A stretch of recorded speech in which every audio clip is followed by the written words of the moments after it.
5, 6, 7 yards. The great bullock of a man, this fellow. Hello and welcome to the Sligo podcast, episode 8 of season 3, we reckon. Episode 6. Episode 6, sorry. A bit premature. Joined by Ross O'Boyle and local oligarch Ronan Moriarty yet again. Oligarch? Well, you're the chairman of a soccer club. So where do your funds come from, Ronan? You were giving out about sanctions there earlier before the pod as well. The fines. Nice. Welcome, lads. It's been 2 weeks, obviously, so a lot has happened again in the Sligo sporting world since we've been on last, and it was a long bank holiday weekend. And Cheltenham for yourself, Ronan. Yeah, great week. It's I'm still not right from it. It takes a bit of getting over, but yeah, spent the old double bank holiday in town. I think everybody was in good spirits. Also had a few on Tuesday for the first day at Cheltenham. But, lovely. Yeah, town was buzzing. Enjoyed the car park now. The weather was just about warm enough for it. Thursday night was freezing. Friday night it was cold, but smash hits were playing absolutely. They'd warm anyone up. Like such tunes. They're out of class. They're brilliant. I was at them in Taste of Dublin one year as well. They're just brilliant stuff. Yeah. I think the Le Mans actually tweeted on Saturday morning they're the best band ever. And could be. They could be. Some belters.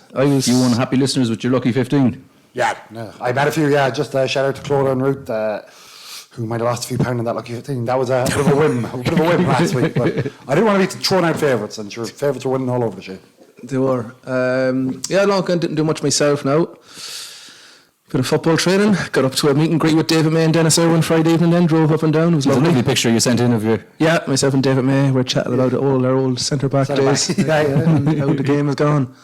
But it was grand. A few Mayo yahoos now up there. In fairness, we were wondering about Harry Maguire, the two lads, like on stage when they were talking about the treble in '99. No, it was Maguire. Maguire! Was it busy? Shut up! I actually wrote. I wasn't. I don't know. I just shut up! I shouted at. That's just a few hundred there. Like, what were they charging for it actually?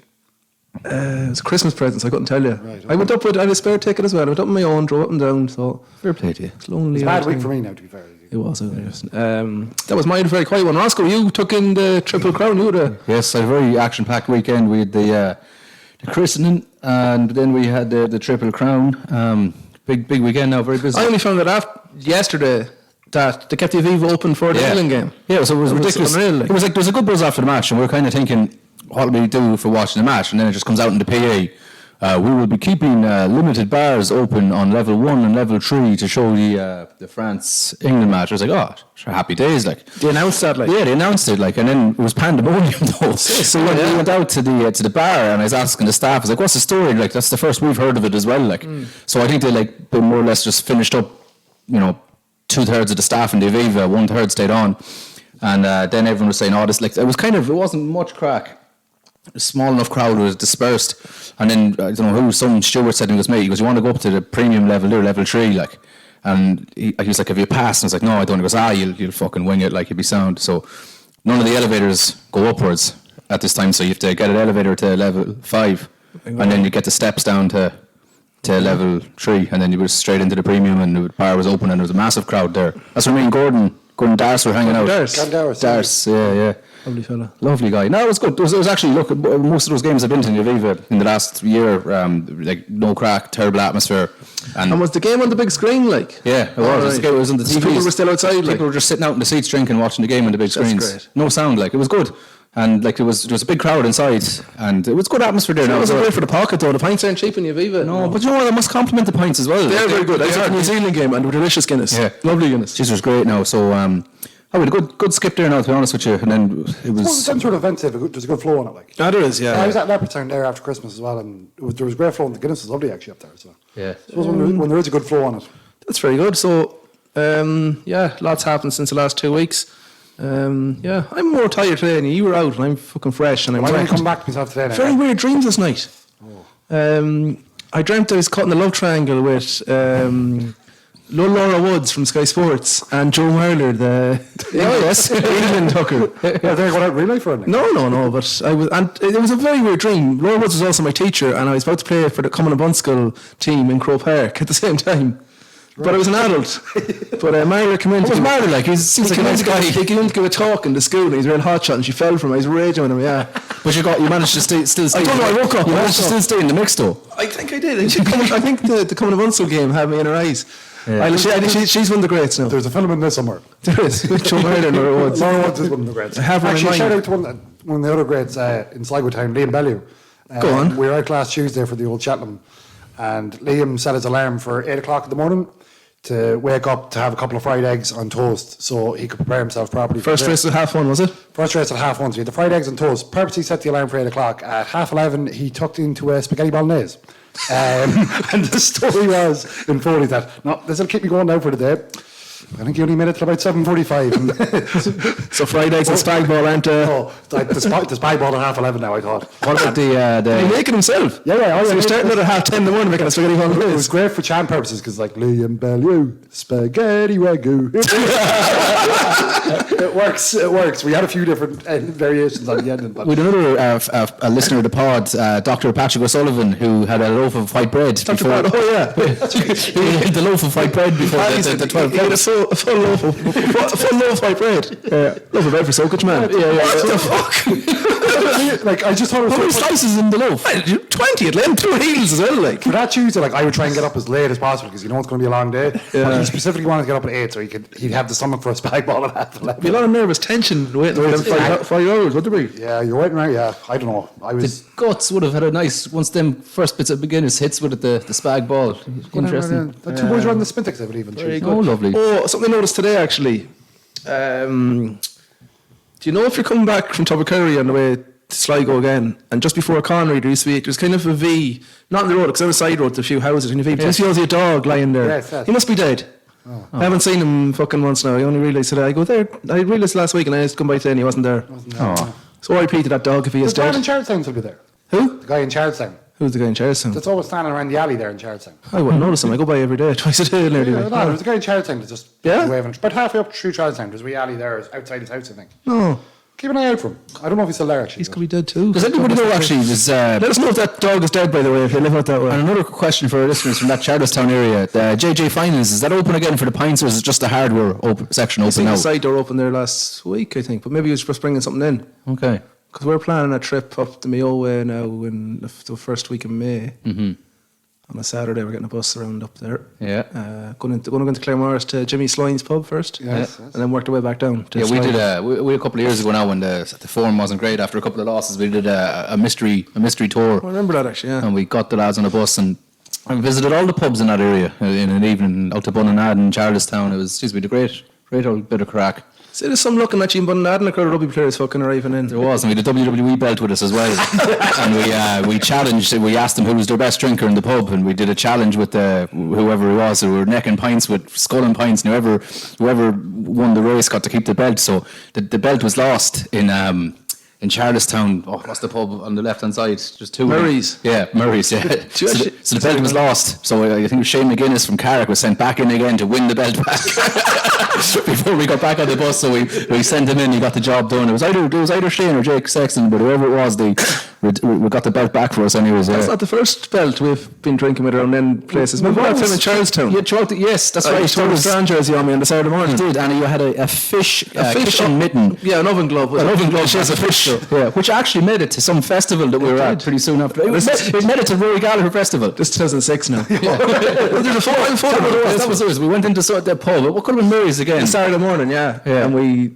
Gary Clancy was with us. Yeah, Gary, I don't think he had much sleep on board, and we were telling the lads in the pub in Charlotte Strand that he was a Connacht boxing champion, and they were buying drinks. No, this for is the champ. Charlestown, yeah. I'd taken a Tour of Strand jersey from the house party we were at the night before, and I don't know where we got a wrestling belt from. Must have been in the back of your car. Must have been, yeah. Always Because carry the a photo, wrestling belt. Yeah. We'll put the photograph up, yeah, but we're in the pub anyways, and there's rounds being ordered for the champ, and Clancy was doing shadow boxing every now and again. This is on a Saturday morning, like, after a Friday, and Charles, Jesus. What were you in the Friday night?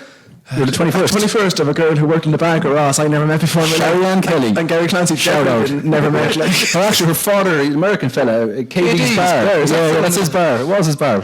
Right. Yeah. Sport. You lost a famous darts match up in Charlestown as well. Huh? You lost a famous darts match up in I did? Sorry. Great things, Charlestown. I love that. On the way home from a Carter Connacht game, I lost a darts challenge against Killer Carl Casey. He actually presented with a tea towel, I think, in Tennant's tea. There's a photo of that too. There's a photograph of that too, yeah. He took that very seriously.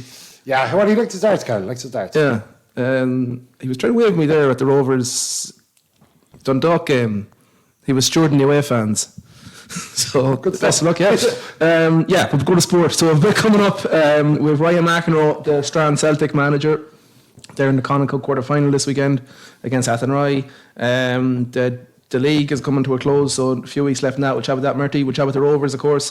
GA, Sligo, scraped through Waterford. Talk about that, Ross. It's been a few weeks since the rugby. It's a dark cloud over Hamilton Park. We'll get to that. The sun will shine again, mate. And we'll have your sum up of Ireland's Triple Crown victory. But first, we'll have a bit of Sligo or Not Sligo. Very quick fire. Sorry, we've announced a live show. Yes, very importantly, actually. What date is it again? 22nd of April.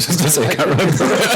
It's funny, yeah, it is. Friday 22nd of April, yeah. Okay, Someone told me to compliment you on the cue cards. the penmanship. Of Yeah, did you write that actually? Yes, I did actually. Someone told me during the week to compliment you on that. I can't remember. But you know what? What's the I word? was actually Calligraphy. That's actually hilarious. Calligraphy, yeah. I looked at it and I said, Jesus, that's pretty good because my handwriting is atrocious. Yeah, I was very impressed with that. Yeah, that's Someone good. did tell me to compliment you. I can't remember that name at the minute. It was Good a stuff. long But there, of Ah, course, with lovely. the official Sligo Way cue cards for the night. We'll fill them in. All our guests who originally confirmed have reconfirmed. We're very happy with that. Yeah. We thought we might lose one or two. Although McSherry texts you, he wants to know exactly what's going on, does he? He wants the lowdown, yeah. Oh, there'll be no sly underhand digs here, Mark. Don't worry. Yeah. We'll leave the politics at the front door. Yeah. So 22nd tickets. If you have your tickets, you're in. I don't know if any more are going to go on sale. I don't think so, because there's a limited attendance. Limited attendance. Might be a bit more now though with the. We might be able to get a few more in. The lack of But we social might distancing. we'll see. If people want tickets, give us a DM and we'll see what we can do. We can see what we'll do. So yeah, okay. So that's the 22nd of April. We're looking forward to that. And our guests are Raf Cotero, Alan Keane, Conor Mara, RF, Paddy Pearson, Frankie Feeney, Gino Boyle, and Mark McSherry, TT. Sensational. Very good. Okay, quick round of Sligo or Not Sligo, lads.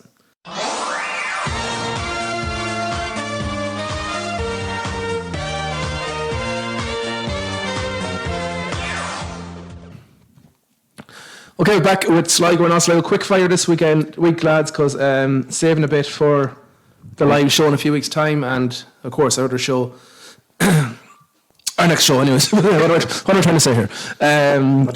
Who's the reigning champ? I am. Yeah. Ronan, definitely, yeah. Comfortably, he reckons. Yeah, look, a bit smug there, isn't he? He's giving out about fellas with smug answers. And Jesus Christ, yeah, that's later in the show. So 12, so 6 each. 6 each. We'll go quite quick through these, yeah. So I'm starting with Ronan. I mean, the reigning champ always starts. That's the rule. So Ronan, the Donnelly School of Motoring. Sligo. Question 1. Sligo, yes, correct. Ross, Brendan Tierney's School of Motoring. Oh, that's Sligo. It is, so that's the motoring questions out of the way. The motor car. She just drove up the road there. Actually, a real hotspot for the motoring industry here. This stage. That's where I got the idea from. Patsy Gallagher drove by me earlier. Ronan, Gordon Afola. Gordon Afola. Could you spell the last bit? I can spell it all for you. Gortnafolla. Not in Sligo. Correct. Mayo. Ross, the River Duff. Not in Sligo. In Sligo. Up on the way to Van Doren, is it? Yeah. River Duff. Oh, yeah. Ronan, Macks fishing tackle. There's always fishing. 10 different Fishing tackle. Macks fishing tackle. MACS, is it? MACKS. Oh, all right. That didn't really make me think it wasn't. Not in Sligo. In Sligo. Yes. In with the road. Up there in Balsallare. So you pass it in and you go. It's like That's the first real fishing tackle. Scores are tied, 4 to go. Ross, I knew with the K, yeah. the Coleman Music Centre. Sligo. Yeah. Ronan Carrow-Keel. Sligo. Sligo, yeah. Ross, the Lochbow Equestrian Centre. It's in Sligo. In Sligo, yeah, correct.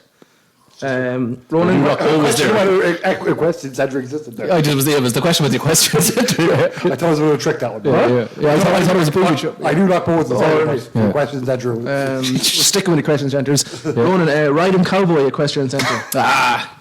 What's wrong with you? Surely not, but come on. No, go on. Not in Sligo. It's not in Sligo, No.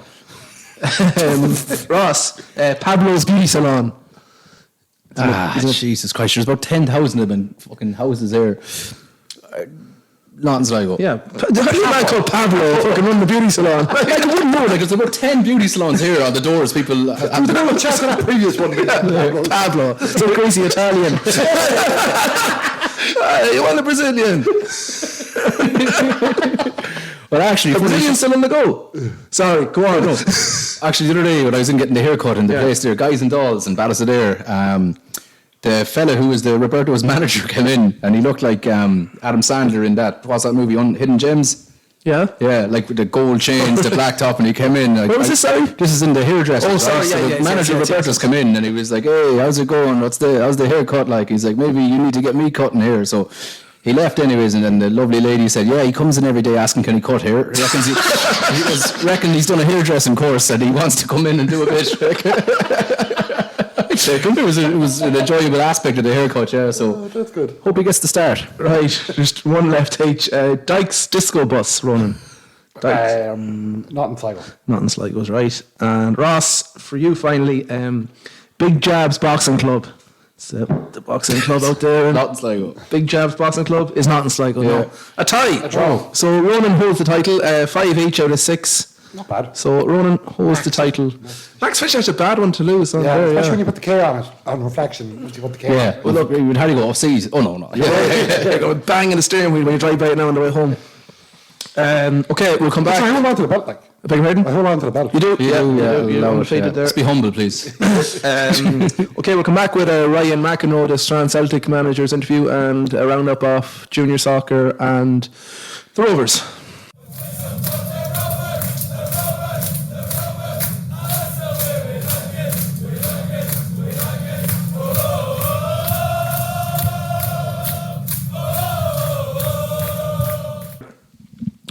Okay, ahead of our live stream on our YouTube page, of course, of the Connacht quarter-final on Sunday, 2 p.m. in Strand Hill, Strand Celtic versus Athenry FC. We caught up with Strand Celtic's joint manager, Ryan Mc Enroe. Here's a few minutes with Ryan looking ahead to the game on Sunday. Okay, we're joined by Ryan Mc Enroe, joint manager of Strand Celtic. Ryan's with us ahead of the Connacht Cup quarter-final this weekend versus Athenry. Ryan, you're very welcome. Cheers, lads. Good to be on it. So Ryan, you're joint manager along with the Bowl Aaron O'Boyle. Yeah, he'll be listening to this later, so he won't appreciate that start already. It's all right. He can text me, or he can text at 2 o'clock in the morning, calling out Mert. Calling out Mert as usual. He likes to do. I know text a couple of weeks ago now, which is surprising. Yeah, myself and Aaron O'Boyle and James Hannigan have been looking after the team since about October, November. Can't remember what dates or roughly when, but going well, and we have obviously the quarter-final on Sunday, 2 o'clock this Sunday. Yeah, so it's going pretty well. So how's the buzz around Strand Hill for the game? Training going well? I'd say there's a good buzz around amongst the players. Like Connacht Cup quarter-finals don't come around every so often. No, there has been. There's been a great buzz. Even the last week of training has been very good. This week now will be a big week in preparation for Sunday.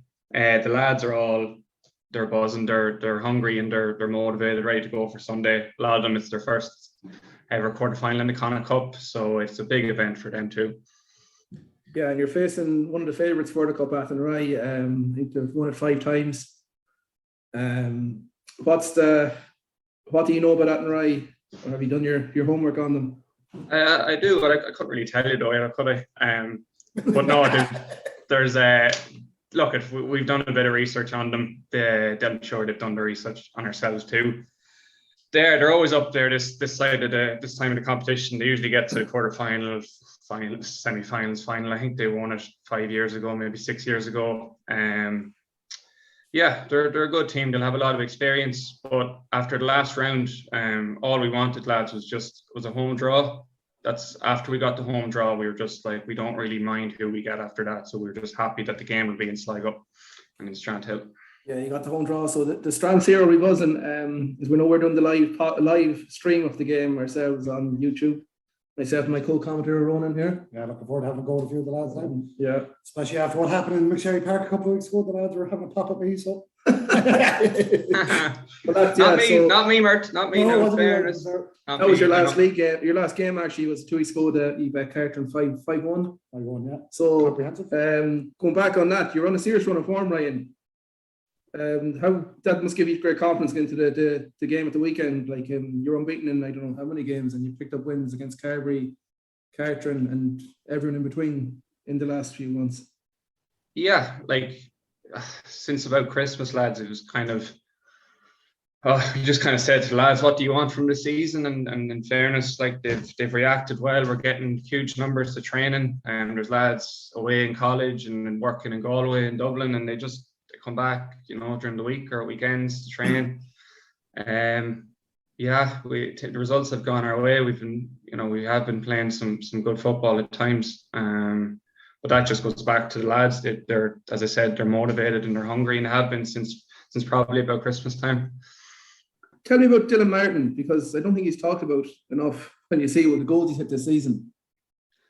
He's been brilliant. Like he's class, and yes, you're right, Jed. He doesn't get talked about. I think he's second or third in the goal scoring charts at the moment. But like he gets any sniff of a shot at goal or any chance, and some of the goals he scored have been outrageous. He's been brilliant, and it's not just him up top. He's complemented very well. Like unfortunately, Aaron Boyle got an injury in the last round of the cup, just a freak accident, went over in his ankle and fractured it. But like there's a couple of other players up top. Aaron's obviously going to be a huge loss for us. There's a couple of other players up top that have just really, complimented Dylan Martin, I suppose. But yeah, no, you're right. He doesn't get talked about enough at all. Well, I was going to mention Aaron's injury next to mine. So sorry. Yeah, poor Aaron. No, you've probably been talking to him about it, Edo. He's pretty gutted about it, obviously. He's ringing me here right now. Of course he is. Hello. That's a boy ringing. What's the crack? I'm just doing an interview with Ryan here. Go on, Marty. Did he not say, Mert, to me to tell me to be professional? I thought that's. I know. Yeah, he's answering his phone here. That's all right. That's all right. Yeah, that's Aaron Boyle for you. He, as you know yourself, Mark, he's been very good, and not having him on the pitch is a huge loss. But look, he's on the sideline, and he has the experience and the knowledge as well. So he'll be there at least. Yeah. Come here, and I would say after the last day, you brought on a good few subs. You'll have a few selection headaches, I'd say. A couple of lads you brought on made a big difference that I thought actually might have started the game the last day against us. Yeah, like like that. It was one of them games where you were coming back into it, and we felt we had to make some changes. And it was just like we have, as I said, huge numbers coming to training and huge numbers coming to matches, Mark. So I don't think we started the same 11 back to back this season, and it's changing every week. Like the 11 starting and the lads coming on. If you're not starting, you're just itching to get back into the starting 11, and that's when lads come on. And as you said, they do a job when they come on, because they're thinking in 2 weeks' time that they have this Connacht Cup quarter final, and they just want to get into that squad. Yeah. No, I was very impressed now, even with just the strength of the lads that you actually, not whatever the lads that started. The fellas you got on now, I thought even just made it like a big difference. There was probably one time there in the game, I'd say just before half time, where that probably was our best 15 minutes there at 2-0, I think. We probably could have scored a couple, but even I think when we got the penalty, that was 3-1. But even then, I don't think we ever looked like at that stage we were actually going to go on, and get a draw. I thought he actually even still looked stronger than us at that point. Yeah, it's hard to know. Do you know what? Actually, probably like earlier in the season, like he beaten us the last couple of seasons by narrow odd goal. But this, having the confidence that we know we can beat you, and we bet you earlier back, it was October, November. That probably gave us a bit of confidence too. That look, we can hold out here. We can do it. But yeah, no, it was a tight game up to that stage, I think. Yeah, right. Sorry, I might do a bit of editing on this later on. After my phone call there from Aaron O'Boyle, in the background. You should be told. These fellas should know this. Well, I would have thought when the joint manager was told the other manager that he was doing an interview. He's one of them lads. He's just jealous he didn't get asked. I think he just said he'd ruin it. His timing was ironic now. But, No, I not to wish you the best of luck. Looking forward to ourselves, and it's great to be flying the flag for Sligo Leitrim in the Connacht Cup, and we're hoping for a victory here, anyways. And but I suppose there must be great communication between yourselves and Strand Celtic and the management of Clare Strand Hilgy as well. That obviously gives you a great boost. Yes, that's really got us over the line the last few months, has been the communication. And no, it's been since we've had your lads, the Clare lads, they'd go back. Like, I think that's when our kind of season, kicked off really, because we started so poorly in the league, and that was down to the players and ourselves. Like we just couldn't. We lost few games, we dropped points, and then as soon as some of the Barry O'Mahony's, Conor McDonough, even Aaron O'Boyle, the two Dohertys, when they came into the squad, you can they're just great footballers, and that's really boosted us on. Even to go Roberto saying with squad depth now, even if them lads were missing again, I don't think you'd be as worried as you would have been earlier in the season, because you blooded so many young players into the team. Yeah, no, definitely. And as I keep on saying, there's young lads in this team, and it's great for this team, because the senior team, because a lot of these lads, would have played underage for the club and, worked their way through the academy or whatever you want to call it, and now they're kind of getting the rewards for it. So yeah, no, look, we're buzzing for Sunday. Really, it was only today I started really looking forward to it. So hopefully we get a good crowd out on Sunday. As it stands, it'll be down in Strand Hill Community Park. Our pitch has struggled the last few months, so we'll see. We'll make a call. We're just giving the pitch the best chance that the game will go ahead down in Strand Hill. Well, hopefully the pitch is playable. I know the rugby lads will take you up above. The pitch is waterlogged down there. Surely you should have been getting Morris on, not me. Look, he's no more phone calls to Morris. Ryan, wish you the best of luck. We're looking forward to ourselves, and thanks a million for that. No, lads, thanks very much for all the work you do, and I'll see you on Sunday, boys. Okay, that's Ryan Mc Enroe, joint manager Strand Celtic FC, with Aaron O'Boyle, his co-manager. Ronan, looking forward to that game on Sunday. We'll have a brief look at it now. It's going to be tough for them. I did a bit of research there, not research, but I know they have a youth international. Oh, right. Not a youth international, a junior international. Okay. Sorry, he's called up to the current junior squad. Okay. Found that out at the weekend. They're top of the Galway top league. Which is no mean feat. No, and undefeated. And you're looking, obviously, that league would include Salt Hill, in my view. Salt Hill will be reigning Connacht Cup champions. We played them a couple of years ago. I thought they were exceptional. So they're coming here with a bit of pedigree. But I was very impressed by Strand against us, and I've been very impressed with them since basically what Ryan said himself, probably since Christmas. To beat us the week before Christmas, and since then they've been very, very good. Yeah, on a great run since Christmas is right. So that's on Sunday at 2 p.m. We'll be in the commentary box. On our streamed live on our YouTube page. YouTube page, yeah. Well, YouTube page, we'll do a bit of work before. We will. We'll obviously share the links for it. Yeah, we'll get all the links up on that. So it was a week off for ye. It was a week off for everyone, yeah. Everyone. I meant ye as a footballing community. The community had a week off to enjoy themselves, which is great. So, yeah, look, we're heading into. So the Super League Cup will be wrapped up this weekend, we believe. Super League Cup will be wrapped up this weekend. Carby struck the front there that last week of fixtures. They struggled away to a 12-0 win over Anna. Struggled. No, I'm joking. They obviously can't. I think it was 10-0, 12-0, was it? 11, sorry, I think was the right result. Jeannie Mac. Yeah, impressive. So that's they shot above us after our defeat to Carby, to Strand. That was the last week of fixtures. So Carby are now top, having played with 2 games left to play. They've got 50 points. We're in second, having played 21 games, so that's 1 game left on 49. And then Strand are back in third on 43, having played 20. So basically, Carby win one of their last 2 games to win the league. If we take a point on our last game, we'll finish second. And then there's 2 points between Strand and MCR in third for third position.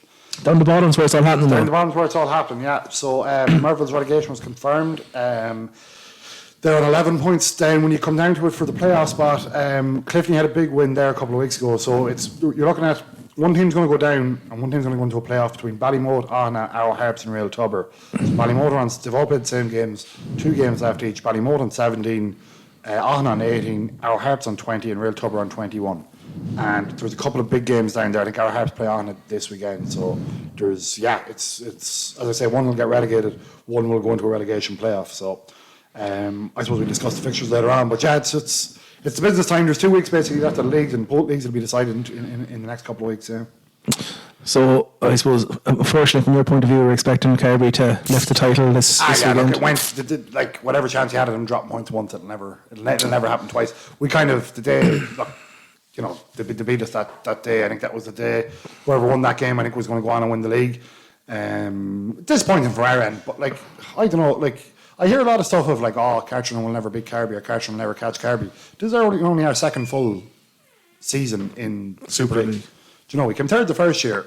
If we get a point in our last game, we're going to finish second. Now, obviously, I'm biased towards our club, like, but do you know what I mean? Like, people, I got a bit of grief on the night we were playing Strand about us. Oh, right. That we never catch anybody or win a league. It's only this is our second full season in the league. I think people forget that sometimes because we probably got to a couple of cup finals, and you know, we have brought it to 2 games to go here. You know. It's a pity. It's a pity we couldn't bring it to the last day. I thought the league deserved to go to the last day. Yeah, well, because I know back just say February time there was great excitement, and then I suppose it kind of died down after Kirby did beat Cartron. Yeah. So and then like obviously we had to also like had to play Strand, who were obviously in serious form as well. Huge form. So there would have been great excitement. Yeah. Well, if it had gone to the last day, but it's not going to be. So No, it doesn't like, seem unless Raf Katero puts on a show. And Mervyn will have to put on a show as well. It's the only thing. Mervyn. But they need to lose. They need to drop points in Oh, sorry. Yes. No, fair play. Look, I'm not going to. I'm not even. This isn't psychological warfare, but again, they're deserved champions. To beat us twice, they deserve to. Yeah. Like, you know. So it'll be 5 in a row. 5 in a row for Kirby. It's no mean feat. No mean feat at all. Motivation to keep going back and doing it every year is very, very impressive. Okay, No but matter what the level. yeah, it's excellent. Talking about a league that may be over this weekend, the Premier League is gone nuts again. That's just craziness down there. It's not. It won't be over this weekend. There'll be nothing decided. No, actually, now that I look at it, no, it won't be. Our beloved Chaffpool are still on the road. Our beloved Chaffpool are 2 points off the playoff place. Genie. And they're actually only 4 points off on a manic promotion place. So we'll just go through it quickly. Colry probably have the edge at the minute. They're top of the league on 38 points. They've all played the same games. So John's are a point behind on 37. Clanny are 2 points behind that on 35. And then Chaffpool are a further 2 points back on 33. So still a lot to play for there between relegation, not between relegation, between the playoff spot and the automatic promotion spots. And in 2 weeks' time, Colry and St John's have to play each other, I believe. Where do you get fucked off if you're in bottom of the Premier League? If you're relegated from that? Back in the old days in the League of Ireland, you have to get re-elected. I don't know what that is. But no. Look. The Scene newspaper, Division 1. The old Division 1. There used to be 3. Well, 4. It was 4 when I started. 4 when I started as well. A couple more clubs come into the league. You could be looking at 3 divisions again. Like we've 2 full 12s at the minute. It's 24, yeah. Do you know, you can't. You could probably go to 12 and 14 maybe. That's probably the max you'd have to be looking at. You would have to look at probably 3 divisions then. Well, 12 is the max, definitely. Do you reckon 12 is? I think so, for a local league. You're probably right. 22. Then you see, if to split it, maybe if you got to 26 clubs, you could probably have 10, 8 and 8 maybe. Or would that be too little then? No, there used to, I know the bottom division used to be 8 for a while, definitely. Yeah. It's just probably 14 games. I suppose 14 games is a huge amount The then. only thing I'd say is, I was just about to say, like, usually, you know, at the bottom of the Premier League, there'll be a big chasm. There's not. Granted, there's a points chasm, but I'd say if you look at all them bottom 3 teams, Ben Bulbin, Valley Rovers, Dromahare, Gertrude, they've all beaten some of the top Bowden, Becklany, yeah. Becklany, Fairly Gertrude, hammered someone. Valley hammered St John's, Gertrude Beck Colry, do you know? So Dromahare Beck Colry, like it's great stuff. Yeah. Sorry, what's going to happen up the? We got distracted there. Yeah. So basically, Colry lead by a point. St John's second on 37. Clanny are 2 further back, and then Chaffpool are 2 further back at them. So there's actually most teams have 3 games left to play in that league, whereas the Super League it's a bit cleaner. There's only 2. As far as I'm aware, St John's and Colry played each other the last day of the season. That'll be a humdinger. That'll be an absolute humdinger. Where's that supposed to be? That would be in Colry. Oh wow, it'll be in Hazelwood on the grass. The wee slope. I think now I thought I read that in an email the other day. I hope that's true. So anyway, we'll run through this weekend's fixtures. Do. For your predictions. So in the Super League, Manor Rangers home to Clifton. Oh, sorry. That 2-0 to Manor Rangers. Yeah. The big one down the bottom, Arrow Harps and Ahana. That is a big one. Stalemate. 0 each. Yeah, that's a good shout. Tubber at home to Carberry. The pressure's going to get to Carberry this weekend. Raf is limbered up. Live show. 1-0 to Real Tubber. Raf with a header. Right. Merville at home to Ballastadair. You don't know what kind of team Merville can put out like from one week to the other. I go back to when they played Carberry last year towards the end of the season, beating 3-0. 3-0, yeah. They've had some good results. They have, yeah. It's very strange. I don't know. I'd give them a little nod for 2-1. 2-1. And then MCR at home to Ballymote. Your beloved MCR, I should say. You love MCR. Mail Coach Road, yeah. MCR Ballymote at 3-0 to MCR. Right, Premier League. Nibber with 2. Killarney at home to Ballygawley. Yeah, everything points towards Killarney 3-0. 3-0, yeah. Chatfield at home to St John's. Oh, that's a big game. That is a big game. I might. And St John's won't like going out of the borough That might be my Sunday morning game. to Chatfield. You have to be back for the commentary. Oh, right. You're not going out. Good point. You're not going out to Bunnaden. Chatfield and Bunnaden, nothing easy there. 1-0 to Chatfield. 1-0. Who'll score? Hugh Marin.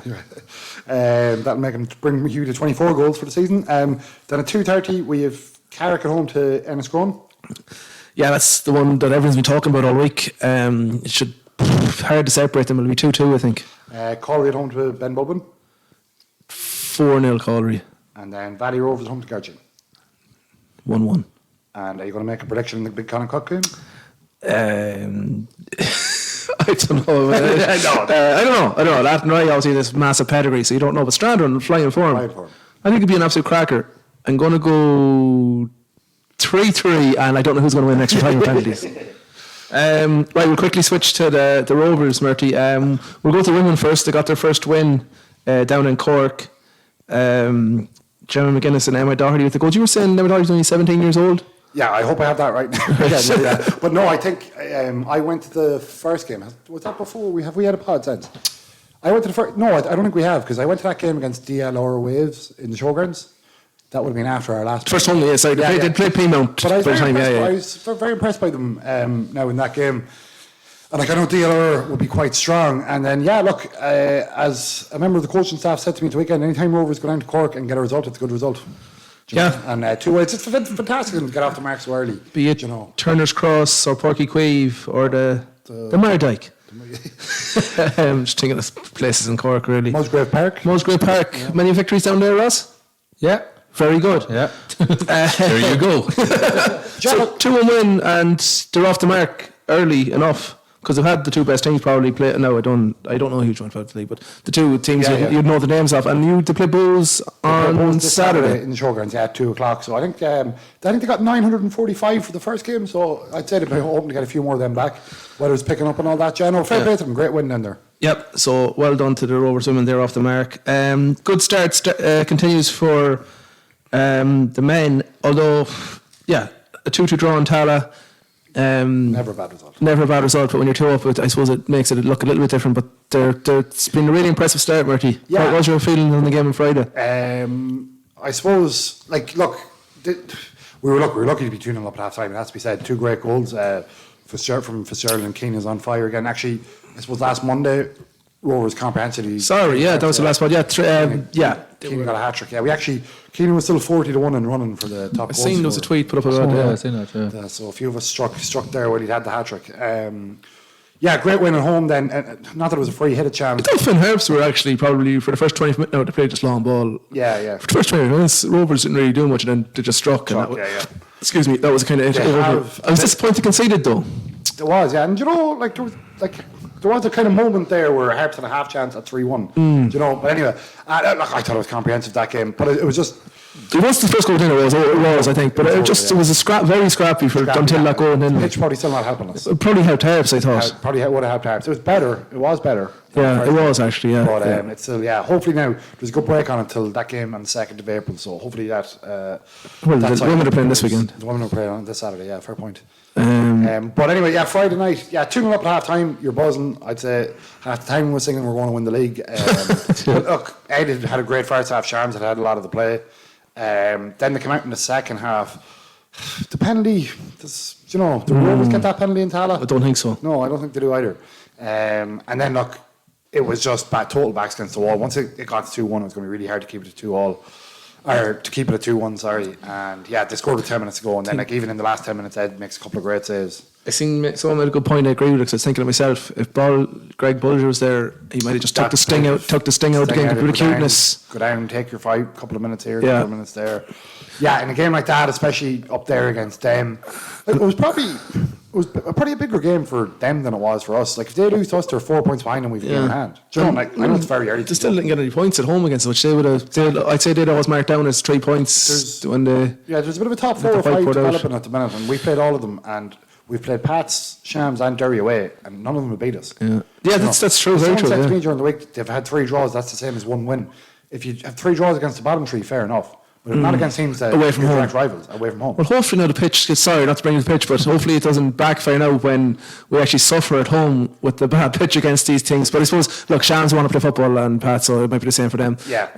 Hopefully now, just the weather's been obviously we commented how good the weather was here today, so positively balmy. Positively balmy is right. So hopefully now, even then after the women's game Saturday, you'll have another full week of recovery on it as well. So yeah. Positive. It's very positive. Like it is. It's a great start. A bit of Atletico Madrid shithousen went astray now. That's what I think you missed Bulger for there. Yeah, you know, exactly. Did you see that stat that the ball was only in play for 11 minutes of the last half hour in Old Trafford? Wild. That's absolutely 19 minutes. United players were so That's rattled. crazy. Huh? They were so rattled, the United players. That's what you need. That bit of shit. Yeah, but look, 3 wins, 3 draws. Oh, it's excellent, and yeah, it's the unbeaten 3 wins. And as you said, the results away from home especially kind of stand out. Exactly. Yeah. So we have 3 home games in a row now. Rattle them off to me, Ronan. Home to Shelburne, UCD, Bowes. I can't give you the exact order right now. I think UCD is in the middle, as far as I know. Yeah, that's the rearranged Bowes game. 7 points would be a nice return from that. No, 7 points or 9 points. Yeah. Yeah. Without getting too far ahead of ourselves, like I know. I think Bowes have had a Bowes have had a shit start, so I went from crap. Apologise for saying crap and then said shit. Fucking terrible. I'm taking over Ross's spirit. My language isn't good, so apologise for crap and then say shit. Shit. Why was I apologising anyway? For saying crap. The only reason we called out on Twitter for calling the performance crap, like. Bowes are coming after me. Yeah. Matty Kirk. I'm kind of fascinated by the whole Damien Duff thing. He's so angry when he fuck. So he had them throwing the jerseys into the crowd against Bowes. See that after the 1-1 draw? He made the players go to the fans and throw their jerseys in like to celebrate and a big get it up, yeah, the 1-0 draw in Dalymount. And then they lose at home 3-0 to Harps. And next week he'll be gone. Someone else tweeted out he will be gone. Yeah. No, yeah. And it's good riddance because he's grumpy. They attack him with the sleeping giant, like. Yeah, Shelburne. Yeah. Nonsense. Yeah. I seen they had Shelburne were playing Bowes in Dalymount last week. Yeah. There was 900 away tickets. And at 6 o'clock on the Friday, it's a mile up the road. Literally, it's like me walking from my apartment to the showground. From a bit further. Drumcondon to Fisborough, like. Yeah. It's a mile. Between 2 grounds, it's a mile. And they couldn't sell out 900 tickets. And you're telling me they're a sleeping giant. And they were throwing these jerseys into the crowd and all, blah, blah. Yeah. Yeah. That's Damien Duff interview out the window. What's your Ross Cook? You were trying to line up for us, sorry. We're going to play an audio clip for you here, Damien. I'd like to hear what you think. We were offered kind of a Damien Duff interview, but we might have to we're checking that. And there was a lot of pints on board. You haven't talked to that man since. I haven't talked to him since. Yeah, so things are... One last thing. What's the fascination with taking arms off when you draw games away from home? I would have took your arm off before the game. Like, where did that saying come from? Why would you take someone's arm? Or bite your hand off. Bite your hand off. Yeah, take your arm, yeah. I don't know. Good question. That just fascinates me. It's always after draws away from home where you cut one. If you don't really someone offering something before a match, you don't say anything. Just nibbling on his arm. I told you to take your arm off, But yeah, things are a good weekend overall for the Bit of Red, women's and men. And I think there was a few youth games on. Need to get to a few of them, but they were awkward time yesterday. I know the 19s were a good thing. Was it the 19s who played Shams yesterday? Yeah, 3-2 they lost. Shooter, a good friend of the pod. Yeah, Shooter reckon the 19s were a good team. The 15s were playing there one day. I drove by as well and was going to win, but then had something else to do. So yeah, I must try and get to a few more. I'd say the standard of them leagues are very good. Like, they're the best players at that age around the level. So yep, very good. Roscoe, we'll come back to you with rugby. Yes, sir. He's made 5, 6, 7 yards. The great bullock of a man, this fella. Okay, Ross.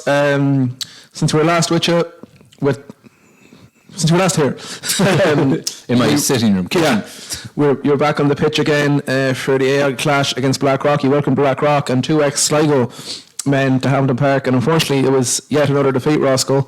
Yeah, so a disappointing day. 31-13 to Blackrock. Yes. Talk us through it. So look, it's a really tough game. There's been no easy games for us this season. Very competitive league. We played very well in the first half, and we were well in the game at half time. We defended quite well, scored a really good try. Just our line-out kind of didn't function well.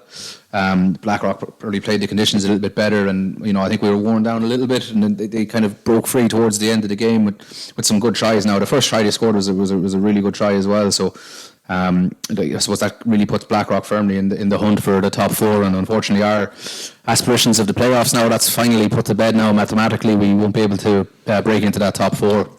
Kind of in a bit of a limbo now. I think we're fairly safe now from finishing in the bottom 2 either. We're in 6th place now on 34 points, 3 games left to play.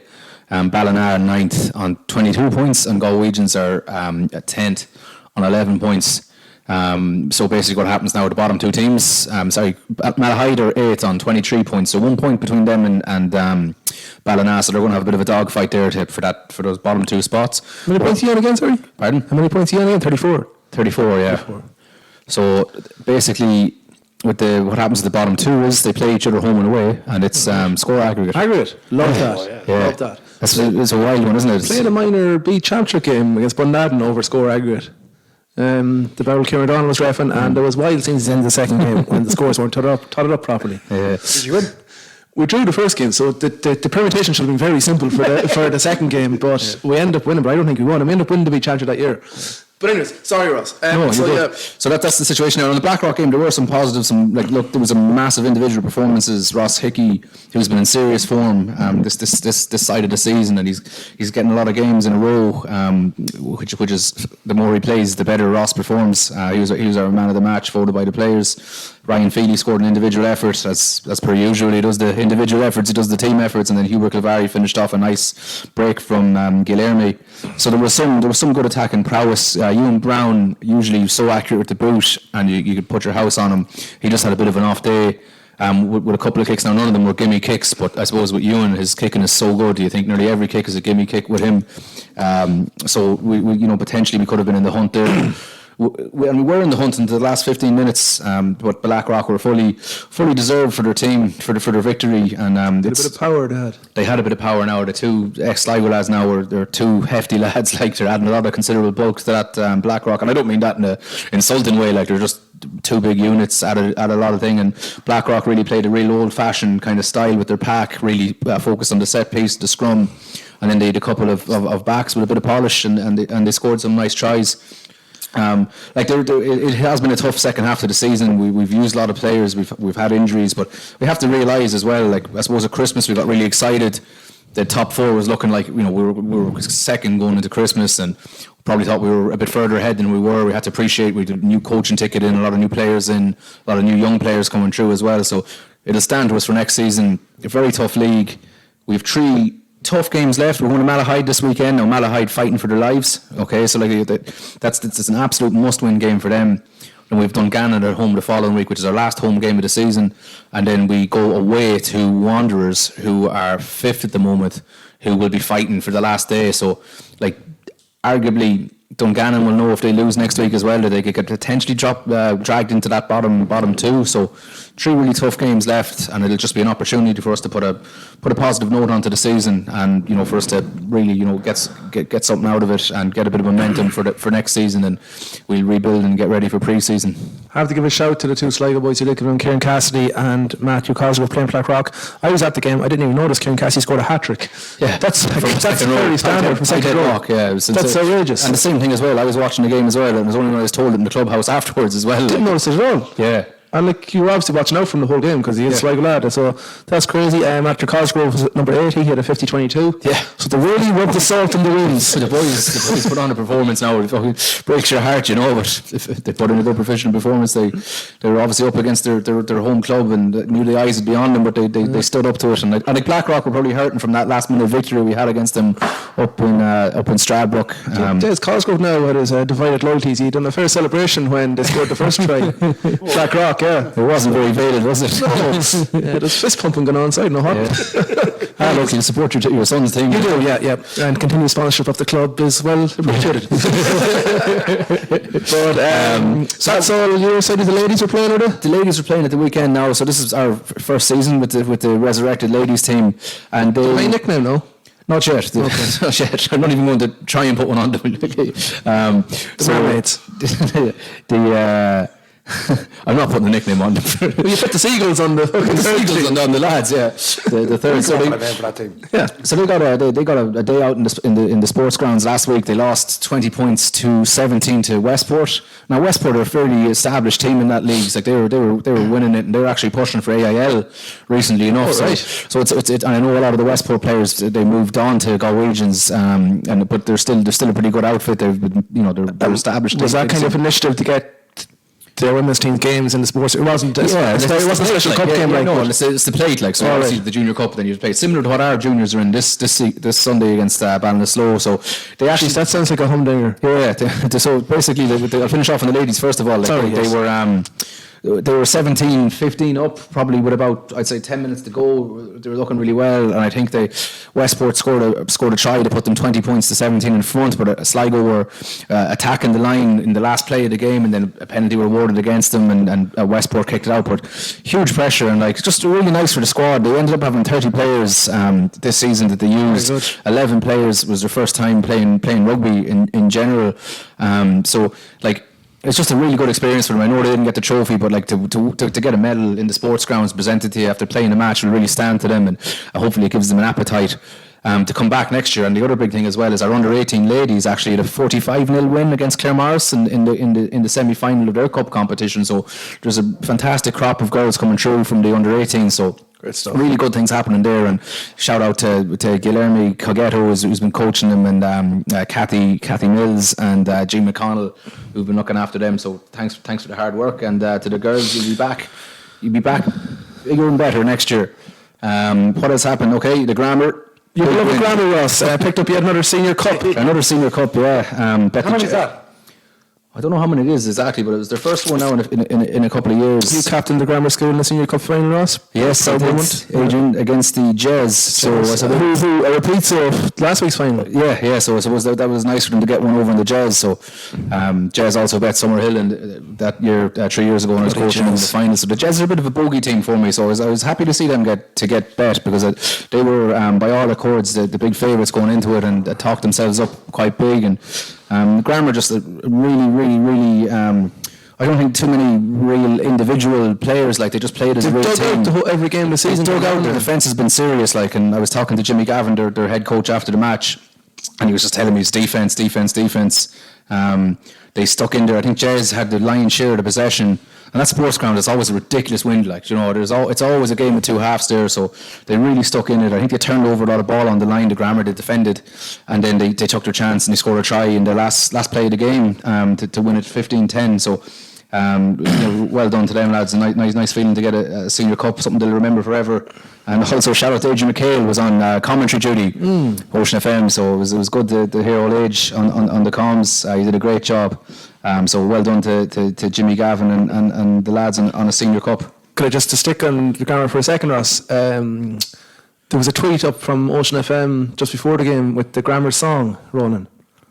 The chant. You seen the tweet? The Ocean FM the game. What could you just relay that? That was after my time that chant came in. I'm not really sure what it's about, to be honest with you. What was the chant? Or When We Die or something, isn't it? When We Die. Oh yeah. Yeah, we'll get someone in to give us. Well, someone to tune to it, because it just they do a thing. They get into a huddle, right? Visually out there, just what the words. It's visually it's quite cool to look at. They get a huddle, and the players all duck down when the man in the middle shouts it out, and then he ducks down. The players all stand up. It's a synchronized kind of a chant. But what are the words there, Oscar? It should be in the podcast WhatsApp group. Was it a tweet link though? It was no, it's just a tweet, I think. I will say something though. A good chant really can galvanise the team. It's gives you some nice momentum before and after matches. No sign? Okay. We'll find that. We'll come back to me. I've got one or two other things to think, so I'll keep looking there. So, do find that. Before we go on to the Ireland match, just shout out to Tom Gormley, the Killarney man, played for the Irish clubs selection last week in Rugby League. So he is very good. Yeah, he's hoping to now. He's not. They're not far off the naming the final squad for this set of series coming up. Like so, he's in with a fighter's chance of making it. Where does the Belton play in rugby league? Jeez, look, I wouldn't say I know the position's off. Like you'd assume a prop, wouldn't you, as well? But probably not. I'm not sure. The prop in rugby league is kind of he's non-stop. Yeah, ball carrier. Or probably second row. Yeah. So I had this now. Oh, good. Yeah. Give it a chance. Yeah. So let's see it there. Sorry. I wonder does it start to like the tune of "Oh When." I say so. I go, "Oh when." We Right, die." I'll repeat it. So this is the grammar's chant, okay? Yeah. "Oh when we die." Oh, when we die, Let it be seen. let it be seen. We're 15 strong. We're 15 strong. Our name goes on. Our name goes on. And then The grammar. Is that it? it's up there in the 5 worst chance I've ever heard.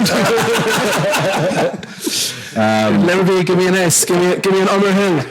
Very good. So let's go. And actually, no, it's a bit bad. I think Grammar bet Summerhill in the Junior Cup semi-final. Sorry, I missed that as well. Yeah. In the rugby club. Pardon? What that finished? It was tight that game, was it? It was tight. Yeah, it was one score in it. Score 8-5. I was around Sligo that day working rarely, and I just didn't get out to it. So the bragging rights of schools rugby is up the mall. Up the mile. Yes. For the grammar. The country is in hysterics about this Triple Crown, Ross. Everyone's talking about it. You tuck it in. Tell us about the Aviva on Saturday. Look, we spoke about it earlier. The atmosphere was good. I was at the Wells match earlier in the year, and I just thought it was really flat in there, you know. And like I've been at matches over the last couple of years there, and it is really flat. But there was actually just a good buzz around the place. I think everyone was just enjoying the good weather as well, and. The match was actually brutal, I thought myself. But Ireland were poor. I know Ireland won by 16 points. 25. Yeah, I know exactly. Yeah, but that Scotland team were brutal. Sorry, they played well, but like the Scotland team were the best team in the world. For always talking about the positives, and they're losing every week, and they always say it's a great performance. But I think they went heavy on them this week now. I think this week they actually went heavy badly on them. So but the coaches came out afterwards and said Duggar Townsend, it was the best week training we had. No, so the lads went on the bear the week before. Heard that, So basically, I heard a WhatsApp of what happened earlier. Some Scottish voiced WhatsApp voice message about what happened. Yeah. So basically, they were all. It was Ali Price's 50th game, so they had a few beers on the plane coming back. What's his name? So Dan Bigger. Sorry, not Dan. Russell. Finn Russell. Yeah. Finn Russell. Finn Russell be trusted. No, so this would happen. So Finn Russell took the piss completely. So what happened was supposedly they all got back into Edinburgh. They were drinking on the plane. And they said they go into town, and I think some coach, some of the backroom team said, "Lads, it's a down week. You have a recovery day tomorrow. It's not on the itinerary for the week to go out for beers. You go out for beers next week." So I think the 6 players that they all went out regardless anyway. So about an hour into the night, they got a phone call saying, "Listen, lads, if you're not back here in the hotel in an hour, you're all dropped," and that's it. So 5 of them come back. Finn Russell stayed out. And then the next morning, anyways, the recovery session at 11 in the morning. No sign of Finn Russell. Was supposedly he went back to stay with the parents that night. That was what didn't turn up for the team session. Some sort of COVID breach last year as well, though. Yeah, no, he was out as well. Like, he's meant to be a bit of a character. Well, yeah, there was I think it was off the ball listen today, and the question was, can Finn Russell be trusted? No, obviously not. The game was kind of it wasn't great. Like that's a good complaint, isn't it? Yeah, the thing is, right, as I think, like to get that win of putting that much points on them and not be happy with the performance, right, is a good sign. Against England, they did some really good things. I know the scrum was the big flashpoint afterwards, but like the World Rugby came out and acknowledged that a couple of them penalties probably should have gone the other way around. That England were wheeling the ball and that it should have been scrum resets or that they were actually pouring in.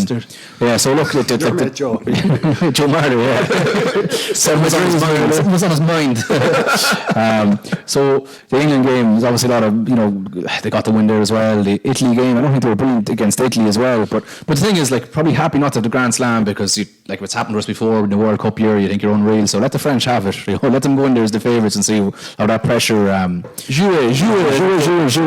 They were very impressive, that said, but you still know that there's a wobbler in them. Like, Wales should have bet them last week. Yeah. Should have bet them, like comfortably should have bet them.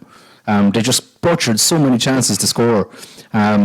Look, Ireland's been good. They've brought in some new players. I love Mac Hansen now, and like James Lowe has been rejuvenated this year as well, and Conway is playing the best football. So I think we've got some really good attacking players. Now we are actually playing attacking rugby. I know we didn't score anything free flowing at the weekend, and we're only about 2 or 3 line breaks compared to other weeks. But Hugo Keenan's getting better at every single game again. Is tackling to the corner. Now Stuart Hogg as well, 2v1, should have passed it inside, and it would have been 14-12 at that stage. Yeah.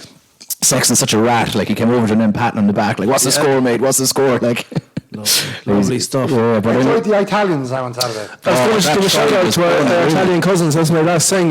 Brilliant win. I roared. I got up in the chair when I got it. You see, Josh Adams gave a medal to him. Nice touch. Yeah. Soft. The man scoring the try and to Nessun Dorma, no? No. Emotional. I got me tingling now on Saturday night after the 2 heavy days in the beer. Nessun Dorma is just a powerhouse. Love it. Used to request that Nosh FM when I was on it. We should try and finish off the show to it at some stage. But look, as I said, it's going to be the trip to New Zealand will be class. The best tour you could have at this time of the year. Go over there, bring 10 fellas that you give them, throw them in the deep end into the frying pan, see how they react, build a bit of squad depth. I think we're looking pretty good around the squad. Like, I don't think they trust Carberry still. They only bring them on with 5 minutes to go. You should be giving him 20 minutes. You put him in there under pressure. The more times he's in there in pressure situations, the better it's going to be for him. Like, and they still wouldn't take Sexton off the weekend. They put him in a fullback, so that's just, there still is a little bit of worry there about your second choice 10. Props, I think, is our big issue now. I think that's the biggest issue at the moment, is the second choice and third choice props. If Porter and Furlong are to go out, I don't think that Healy and Kilcoyne and our beloved Finlay are world class or World Cup winning calibre, especially against big South African packs or the French props and monsters. So I think we need to go off and unearth a couple of big old Hurlers to plug them in over the next 18 months. But under 20s, finish on that. Quite positive, yeah. Very impressive Grand Slam performance as well. Playing good rugby there, Richie Murphy's side, and some quality players that he reckon will come through into that senior team in the next couple of years. So it's a lot better to play Irish rugby than it was 2 years ago. Very good. Good weekend for the Honey Show me here. No, Burke has a bet on Addo Den Haag tonight. No, sorry, Addo Den Haag against Telstar. But he's after sending me on a picture. He's like, Ronald Koeman's in goals for Telstar. This could be anything.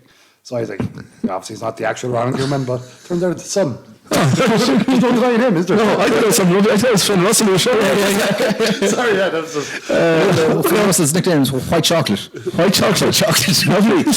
On that, we'll come back with a wee wrap up for the G here. Chance here for Jesse Sloan. Can he score? Yes! Sligo! Okay, it was a very busy last few days actually in the GAA scene, county wide. Actually, the underage minor leagues kicked off. Club yesterday, that kind of snuck up completely. I only found out on Sunday, and under 15 I think starts this Thursday. So it's all go now again, and the fixtures are out for the first rounds of them warm-up competitions. When's that? First week April, and the league fixtures are actually out as well. So yeah, it's all go. People can plan their next few weeks of matches. I think we have Calry in the first one, a big tussle between us two. Lovely. Yeah. For the luck. We won't be talking to each other for the week of that before the big North Division round one warm-up league game. I'm all about this. This is the new championship. This is the real championship. There's no like facing off like North versus South. No, just the winners of each. The top two go to the final in each division. And then it's not like, remember the old junior championship actually, where it was North, South, East, and then went to the junior championship. Yeah. That was good, yeah. I played a game one year with fucking Eugene McHale, corner forward for Grange. What age is he like? A few years on it. Yeah. Anyways, so we're going to start with the footballers. Since we were last on, they had that very comprehensive win against London. I thought they would win by around 12 or 13. They won by 20 something. I thought they would, the firepower they had with London. But so it went away from that in quite good form from Markbridge Park until got the result in from. You were there, Roscoe? I was there, yeah, enjoyed it. Where in Cavan? No. The London game. No, I did my part. At the London game in Sligo, that was at 12 o'clock, went away, and Cavan were beaten by Tip at home. So that put a massive dampener on the mood. It took it out of our hands for promotion. So it went into this weekend, and then Cavan actually they played earlier, only by London by a point, which even makes it a bit more sickening again. Yeah. Because Sligo's score difference is so good. I know it goes head to head. So, but if things were joint, it might end. But so Cavan are promoted, and Tip, it's in their hands now. They play London next Saturday. But Cavan are playing Carlow. Anyways, we had to do the business yesterday to bring it to the last day, and bet Waterford by 15 points to 111 in Fraher Field.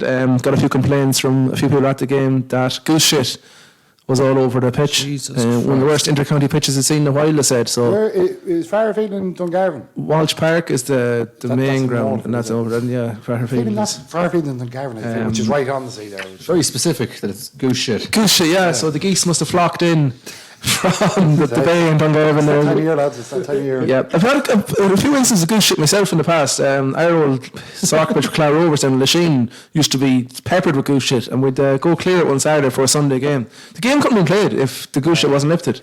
It must be some special. Anyways, that's I would pepper dashed in goose shit. Yeah, sorry, but yeah, that was the complaint. The pitch wasn't in great nick. But a strange game. Sligo looked under pressure.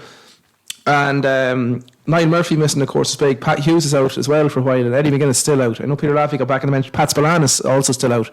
So they were going down there without a few other big hitters. But and Waterford started very well, and we're in a 5-point lead. They got a man sent off then, and Sligo just reeled them in. Carabine again kicked off.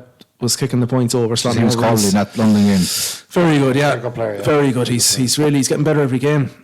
He seems to be. He's just being sorry. Every week there's red cards. There's a lot. Well, this was going to go to the next. There was a red card there, and then Waterford ended with 11 players. Yeah. And by my man who was down at the game reckons they could have ended with even less. Sorry. He said the ref could have given them a few more black cards and didn't in the closing stage, and maybe felt sorry for him. No, I know he threw 3 or 4. But Sligo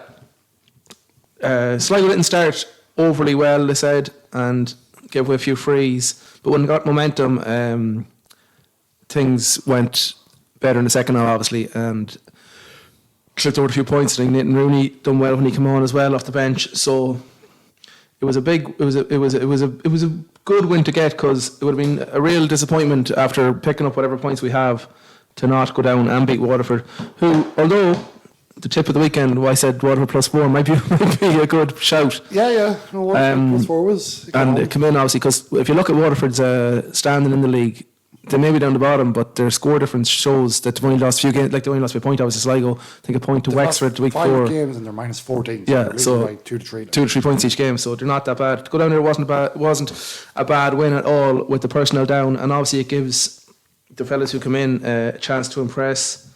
I know Kenny Gavin got probably his most time in a Sligo jersey. He came on after around 36 minutes, the Tour de Straming for it, so it's good for him as well. And Nathan Rooney back in the side too. So anyways, looking forward to this weekend. It's Leitrim at home. It's a pity it's not it's just a pity that Tip Cavan, because it would be an absolute cracker of a game. Winner takes all for promotion. Yeah, it is. Yeah. It is. It would have been like, because are either of us going to get to the Connacht final? Probably not. Maybe not. Probably not. I don't know. And then the Tailteann Cup. So this is. This is. It would have been a great one. Now it's still have to go and win it and hope that London do you a favour. But the thing is, with London game, it's on the night before. That's great. I only found that out when we came out here. So Tip are playing London on Saturday. Every game should be at the same time. The last round of the league. Even if they have to play Sligo here at 12 o'clock on Sunday. Yeah. I know Tip have to get home. But if Tip win, it's in Tip.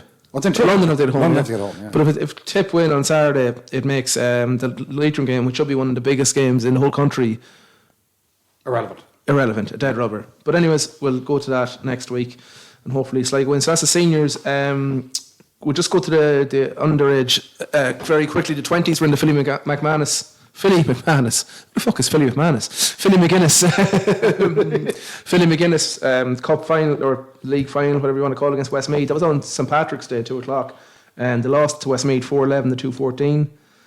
So only 3 points in the end. Now they were well down at one stage. They were 8 points down. I think they were 2-7 to 8 down, or no, 2-7 to 5 down. Sorry. Sounds like a cracker, yeah. But they got back with a few good scores and a few goals later on, but then Westmeath pulled away yet again. That's the team who will be in championship action in 3 weeks' time against Roscommon yet again, I believe.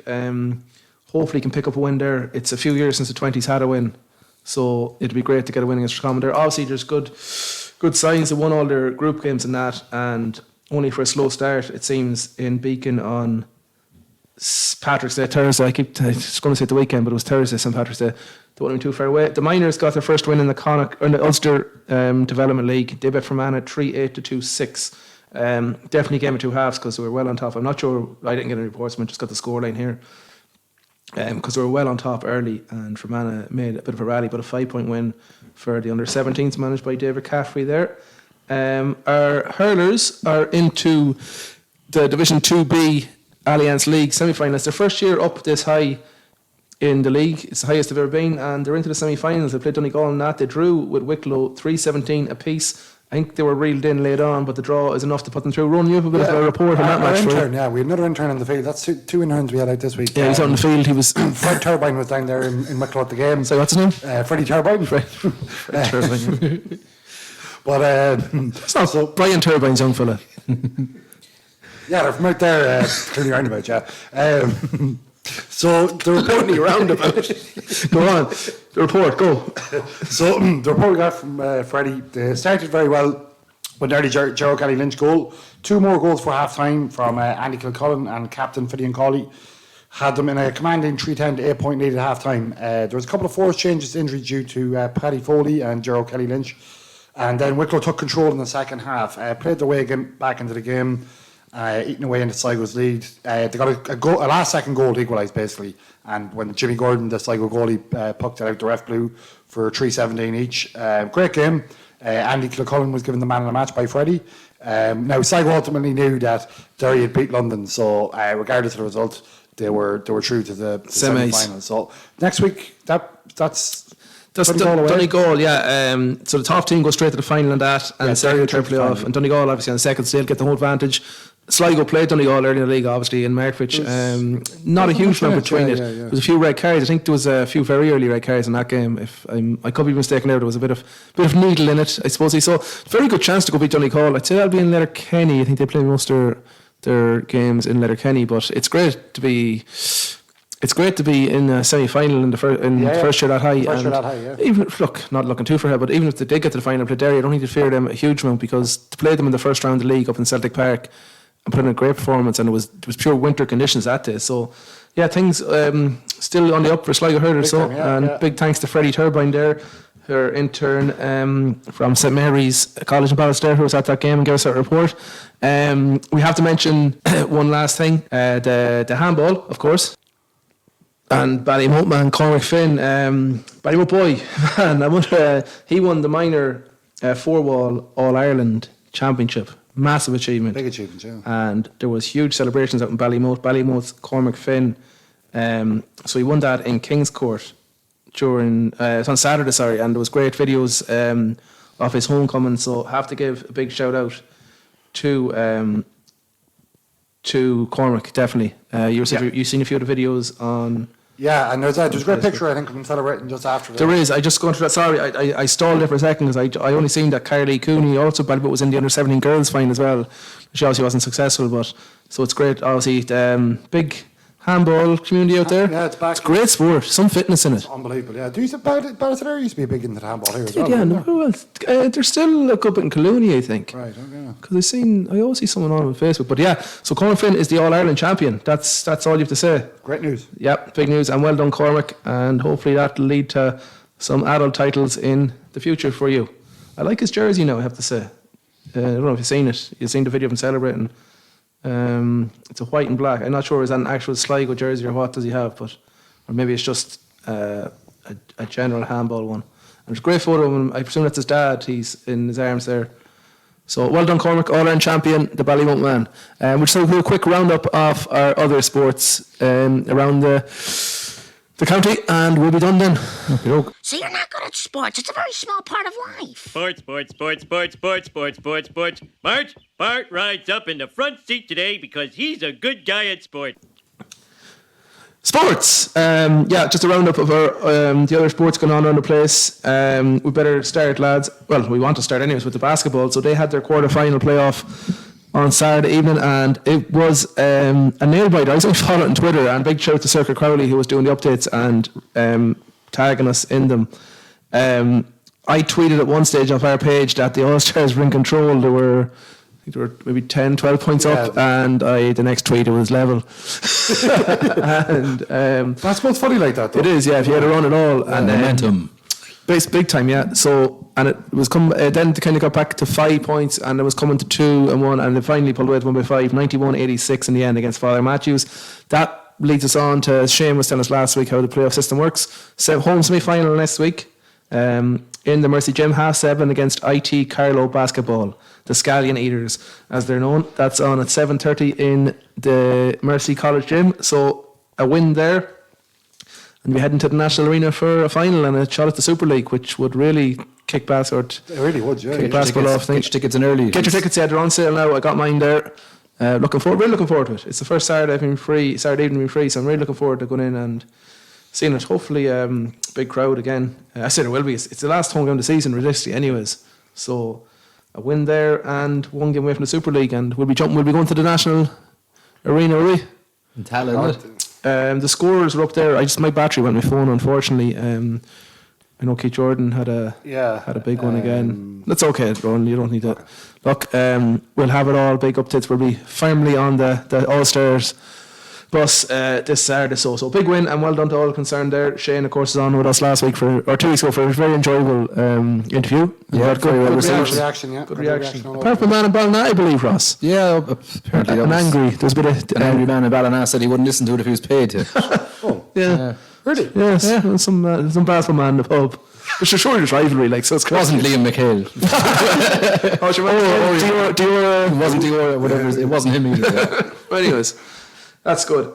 So basketball won.